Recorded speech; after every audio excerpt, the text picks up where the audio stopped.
In this video, I'll be showing you how to make your phone never turn off. It's a very simple method, so if you find this video helpful, drop a like and subscribe. Now you can easily stop your iPhone screen from automatically turning off or dimming by adjusting your auto lock parameters.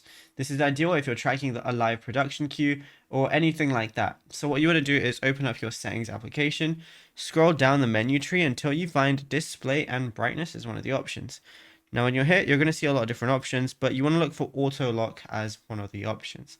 So what you want to do is click on that. Now, my auto lock is currently set to 5 minutes, which means after 5 minutes of me not pressing anything on my screen, if the screen is currently unlocked, it's just going to auto lock itself and the screen is going to, go off. But what I want to do if I want to make my screen stay on permanently is switch it to never.